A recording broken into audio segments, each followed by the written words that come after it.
Мағали мақатай, сәби ана, айналғанда аядай алашым. Алдымыздан кішкентай ана шықты.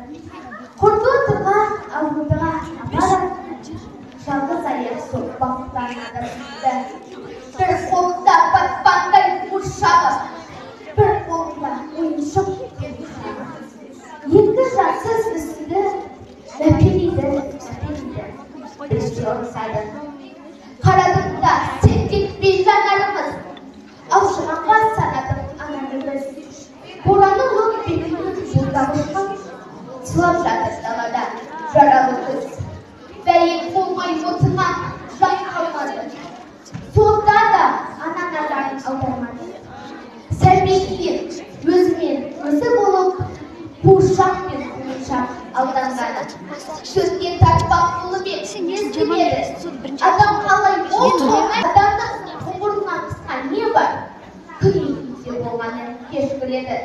Жастар-ай, жамандық жоқ көңіліңізде. Мұны отырған ана кім дедіңізде?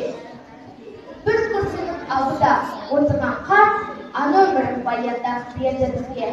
Ана өмірін қаттан біз ұғындық кен, 23 жыл сарғайған құрылдықпен. 23 жыл сарғайған құрылдықпен. Сәби ана, сапардан ұлындық кен. Сұрап бұдан естен қоршақты. Қуыршақ пен қуыршақ жолаққанды. Қарат болды, қаптай кеп тозан жатты. Қаралы күз қайтадан бұландатты.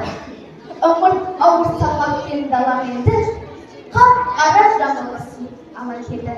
Ауылына жетті де сәби ана, қуыршағын құшақтап